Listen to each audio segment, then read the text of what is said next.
자, 어제 4시에 한덕수 대행이 사퇴를 했습니다. 자, 오늘 한 전 국무총리가 10시에 국회에서 출마 선언을 했습니다. 그래서 그 출마 선언에서 크게는 3가지를 갖다가 국민 앞에 자신이 출마하는 이유로 들고 나왔어요. 그래서 첫째, 바로 개헌입니다.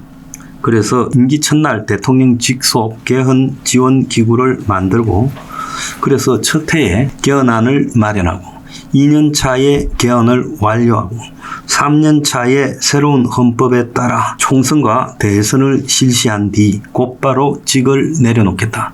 그러니까 사실상 한 총리는 2년 반 정도의 임기를 갖다가 제한한 걸로 보이고, 개헌의 내용은 견제, 균형, 분권이라는 핵심 방향만 가지고 토론을 통해서 결정하겠다. 그래서 개헌을 약속을 했습니다. 그래서 87년 개헌을 한 지 지금 38년 동안 한국 정치가 엉망이 된 이유 중에 하나가 이 헌법이 지금 변화하는 시대를 반영하지 못하기 때문에 올바른 방향으로 개헌을 하겠다. 이렇게 말해서요. 내각제나 또 이원 직정무제 같은 말은 하나도 안 했으니까 지금 한동훈 측에서 이야기하는 내각제 개헌 추진 세력이 뒤에 있다, 이런 개소리는 하지 말기 바랍니다.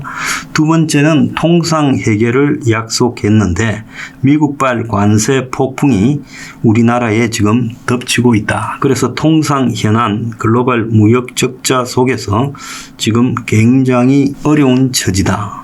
그래서 자기가 2+2 지난주 회담에서 의미 있는 성과, 협상의 틀을 잡았으니까 본인이 통상교섭본부장을 지낸 통상 전문가하고 주미 대사 경제부총리 국무총리를 했으니까 이 일을 가장 잘 할 수 있는 사람으로서 이 문제를 해결하겠다. 이렇게 했고요. 세 번째는 국민통합 약자 동행 말했습니다. 자, 그래서 우리나라가 이념적으로 지금 분열되고 좋은 일자리, 쾌적한 주택, 편리한 교통, 질전 의료, 세심한 육아 지원, 든든한 노후 보장, 이런 것들을 지금 제대로 못하고 있어서 이런 것들을 잘할 수 있도록 노력하겠다. 그래서 이제 이 3가지 이유 때문에 자신이 대선에 나왔다는 거예요. 그리고 자신은 당선되면 정치 성향에 관계없이 자기가 만기 칠남을 할 수는 없다. 그래서 가장 훌륭한 사람들을 데리고 거국 통합 내각을 구성하겠다. 그리고 차관급 이하의 인사는 전부 장관에게 맡기는 책임 장관제를 하도록 하겠다. 이렇게 말을 하며 자신의 이념은 우리의 이 경제 부흥의 기적이 여기서 끝나서는 안 되고 앞으로 나아가게 만들겠다. 그렇게 자신의 출마 소감을 밝혔습니다. 자, 크게 말하면 개헌 3년 차에 해서 끝내고 내려오겠다. 두 번째, 통상 문제 해결을 끝내겠다. 세 번째, 국민 통합과 약자 동행을 하겠다. 이렇게 이제 3가지를 내걸었어요. 자, 그리고 오늘 이제 첫 행보를 쪽방촌을 방문했습니다. 그래서 오늘 출사표 발표 이후에 종로 돈이동에 있는 쪽방촌을 방문했는데 자신이 총리로 있던 2022년 7월에 여기를 방문해서 여름에 폭염 점검을 한 곳입니다. 그래서 거기서 소외된 이웃에 대한 배려와 보호를 강조하고 정부가 기초생활 보장 제도를 확대하고 기초연금을 강화하는 등 사회적 약자를 더욱 두텁게 보호하겠다고 했습니다. 저는 취임 일성 이후 첫 방문지가 쪽방촌 방문이라는데 매우 이렇게 다행이라고 생각합니다.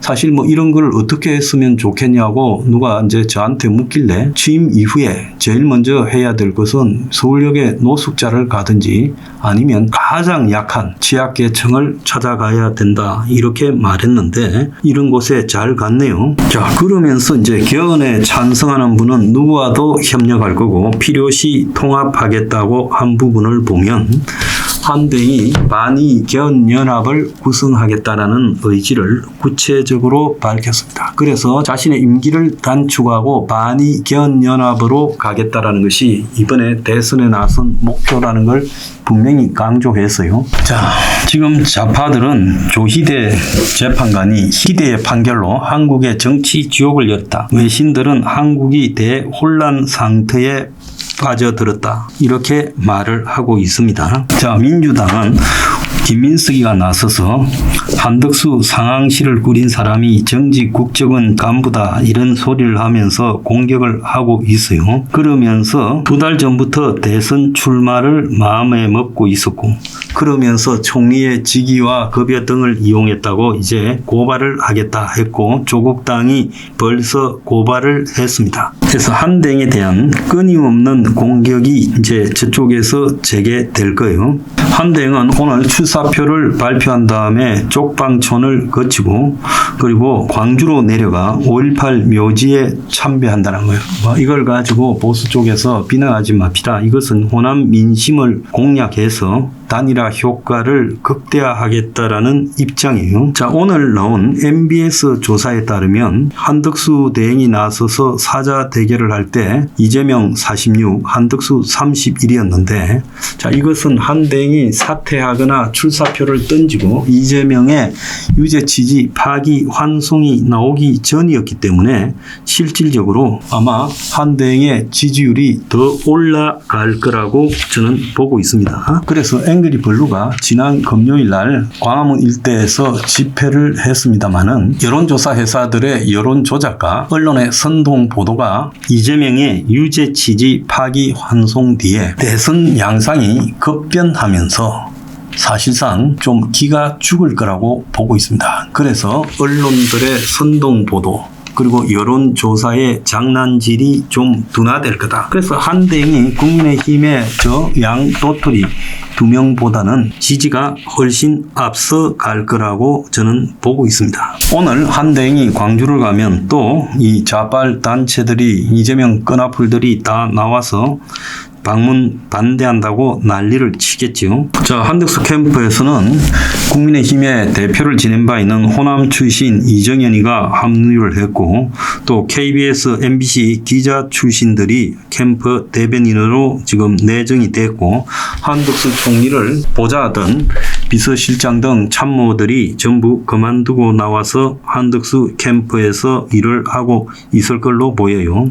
그래서 단일화가 될 때까지 실무형으로 캠프를 구성하고 지금 이 사실상 무력화된 대통령실 인사들이 한덕수 캠프에 합류를 할 거라고 보입니다. 자, 이낙연이 최근에 이제 활발하게 움직이면서 민주당 측에는 후보 교체하라 이야기하고 한대행 측에는 당명 변경과 또 계엄에 대한 입장을 밝혀라 이런 요구를 했는데요. 한덕수 대행이 이낙연의 밥을 먹자고 연락을 했다라는 이야기가 나오고 있습니다. 이틀 전에요. 그렇지만 이낙연이나 이준석이가 한덕수 캠프에서 필요 조건은 아니에요. 지금 한덕수 대행에게 남아있는 가장 우선적인 일은 9일날 까지 단일화를 이루어야 된다. 10일, 11일 양일간의 지금 등록이라는 거죠. 그래서 9일까지 단일화를 이루어야 된다. 그런데 이제 일부에서는 차라든지 뭐 옷이라든지 각종 홍보물 이런 것들이 7일부터 들어가야 되니까 7일까지 해야 된다 했지만은 그건 아니다. 또 후보 등록을 11일 날 할 수 있기 때문에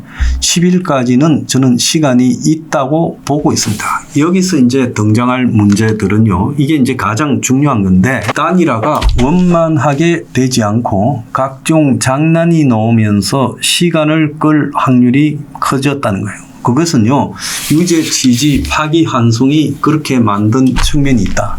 차라리 유죄 취지 파기 환송이 없다면 진단은 절박하면서 오히려 단일화가 더 쉽게 됐을 수 있다. 그래서 대법원의 유죄 취지 파기 환송은 환영할 일이다. 그 자체는 절대 비난해서는 안 되고 고마운 일이다. 그렇지만 그것이 엉뚱하게도 지금 단일화를 안 해도 이기겠다라는 지금 그런 환상을 한동훈이나 김문수에게 심어주고 있다는 겁니다. 이 문제를 제가 4부에서 이어서 하겠습니다.